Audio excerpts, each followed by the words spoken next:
All right, so in this Lewis structure practice, we're going to be drawing a Lewis structure and any applicable resonance structures.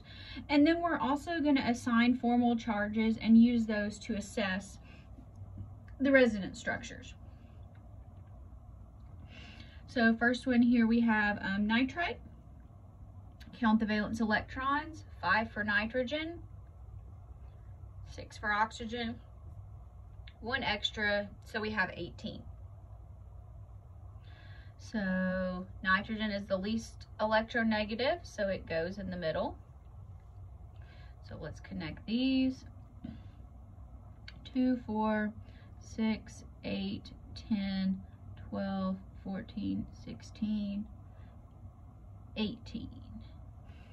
All right, we ran out.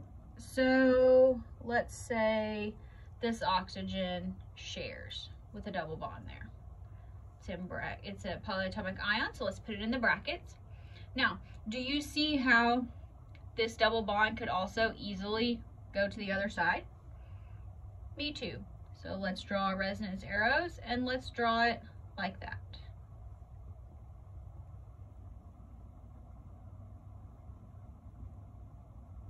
There we go. So all of that. Good. Now,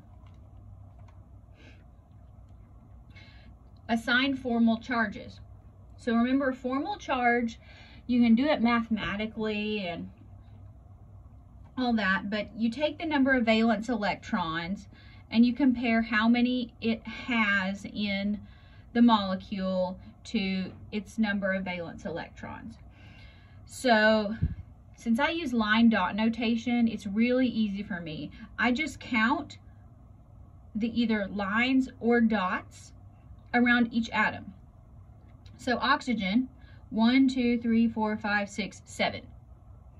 Oxygen normally has 6 valence electrons, so with 7, this oxygen has a charge of -1. That's a formal charge. You have to know this if you're doing organic. Nitrogen normally has 5. 1, 2, 3, 4, 5. So that's 0. Oxygen, 1, 2, 3, 4, 5, 6. That one's also 0. Same thing over here. This oxygen will be 0, the nitrogen is still 0, and this oxygen goes to -1. So since there's no real change in the formal charge distribution, one is not particularly greater than the other, the molecule spends equal time in both of these forms. All right, PCl5. Phosphorus has 5. Chlorine each has 7. So we have a total of 40. Phosphorus goes in the middle. Let's put our Cl's around here. 10, 12, 14, 16, 18, 20, 22, 24, 26, 28, 30, 32, 34, 36, 38, 40. Okay? So you know phosphorus has an expanded octet. Now here's where it tends to make more sense as to why it prefers 5 bonds. Phosphorus has 5 valence electrons, 1, 2, 3, 4, 5. So phosphorus in this orientation has a charge of 0. Chlorine, 1, 2, 3, 4, 5, 6, 7.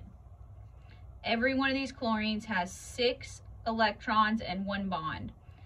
6 plus 1 is 7.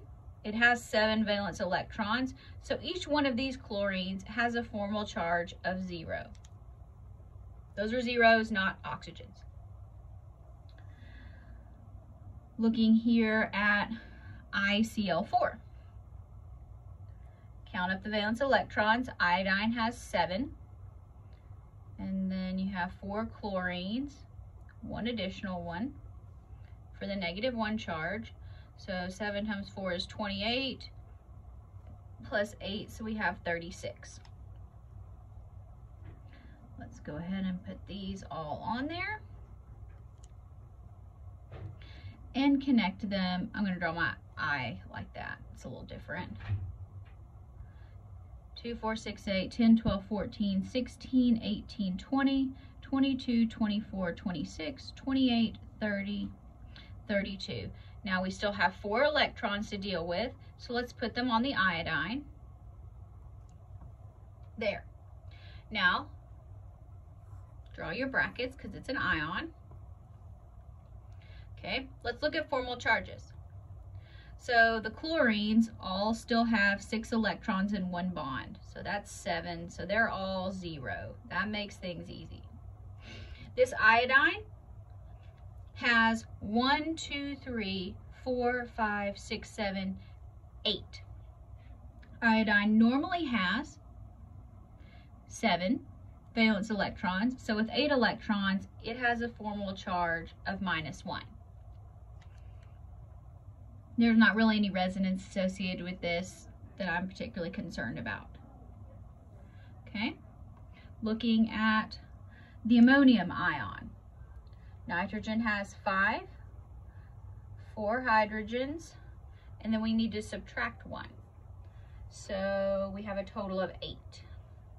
So here, NH, H, H, H, 2, 4, 6, 8. Hydrogen has 1 valence electron, 1 bond, so all these hydrogens have a charge of 0. The nitrogen has 1, 2, 3, 4. It normally has 5 valence electrons, so the nitrogen has the +1. And this is a +1 overall charge for the molecule.